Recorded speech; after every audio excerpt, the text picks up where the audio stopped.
25 December বড়দিন হিসেবে সবার কাছে স্মরণীয় থাকলেও বাংলাদেশের মানুষের কাছে এই দিন আরেকটি কারণে স্মরণীয় হয়ে থাকল। কারণ এই দিনে বাংলাদেশের শাহরুখ খান দীর্ঘ 17 বছর পরে ফিরে এসেছেন জয়া বচ্চনের কাছে। শাহরুখ খান দেশের মাটিতে পাড়া দিয়েছেন, আর সাথে সাথে জয়া বচ্চন বুঝতে পেরেছেন ব্যাকগ্রাউন্ড মিউজিক বাজছে কাভি জাসি কাভি বাল। বাংলাদেশের এই কাহিনী দিয়েই যে কাভি খুশি কাভি গাম সিনেমার সেকেন্ড পার্ট হয়ে যাবে সেটাকেও কখনো বুঝতে পারে নাই। সেকেন্ড পার্টে এজন্য এর নাম রাখা হয়েছে কাভি জাসি কাভি বাল, কারণ এটি প্রথম পার্টের মতো ফ্যামিলি ড্রামা জনরার সিনেমা না। এটি এক ধরনের ফ্যামিলি ড্রামা ও পলিটিক্যাল সিনেমা, কারণ এইখানে জাসি ও বাল নামেরও দুইটা দলের ক্যামিও আছে। তবে এই সিনেমায় একটা দারুণ চিত্র তুলে ধরা হয়েছে, সেটি হলো বাংলার শাহরুখ খান যখন দেশ ছেড়ে চলে গেছিল তখন দেশের এয়ারপোর্টের নাম ছিল জিয়া আন্তর্জাতিক বিমানবন্দর, আর এখন এতদিন পর এসে ফেরার পর দেখল এয়ারপোর্টের নাম হয়ে গেছে হযরত শাহজালাল আন্তর্জাতিক বিমানবন্দর। তবে এই দেশে শুধু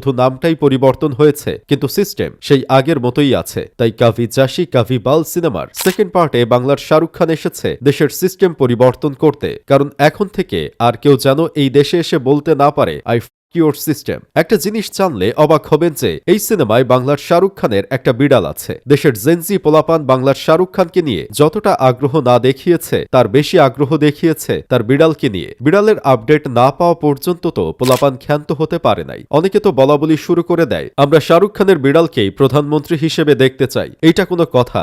আপনারাই বলেন। আসলে আমাদের দেশে বর্তমানে মানুষের চেয়ে বিড়ালের দাম বেশি, সেটাই দেখানো হয়েছে এই সিনেমায়। এই সিনেমার শুটিং হয়েছে কনকনে পৌষ মাসের শীতের সময়। এখানে অনেকেই বাংলার শাহরুখ খানকে দেখার জন্য এই কনকনে শীতের মধ্যে কুয়াশা ভেঙে ট্রেনের সাথে লড়াই করে ঢাকা যায়। এ থেকেই বোঝা গেছে রাজনীতি করা এতটাও সহজ কাজ নয়। কিন্তু এই সিনেমায় সবচেয়ে বেশি মজার বিষয় হয়েছে সাংবাদিক আর গণমাধ্যমের ক্যারেক্টারটা, কারণ তারা বাংলার শাহরুখ খান দেশে আসবে শুনেই জিও ভাটা এক হাত বাড়িয়ে দিতে চাটাচাটি শুরু করে দেয়। এমনকি খেলার চ্যানেলগুলোও বাংলার শাহরুখ খানের ছবি কভারে ঝুলিয়ে দেয়। কতদিন পরে দেশে আসলেন সেই দিন গুনে কোন ক্রিকেটারের রান আছে এই পরিমাণ সেটা মিলাচ্ছেন। অনেক মডেল অভিনেত্রীরাও তেল মারছেন, গান বানাচ্ছেন। তবে এই সিনেমায় একটা ইন্টারেস্টিং বিষয় হচ্ছে বাংলার শাহরুখ খানের স্ত্রী তার স্বামীকে সবসময় এত বছর ধরে সাপোর্ট করে গেছেন, মেয়েকেও বাপের আদর্শে বড় করেছেন, সুশীলতা শিখিয়েছেন। অন্যদিকে তাদের বিরোধী পার্টির কেউ তার ছেলে মেয়েকে এমন আদর্শে বড় করতে পারে নাই। আবার দেশে আসার পর বাংলার শাহরুখ খান যেইভাবে ভাষণ দিয়েছে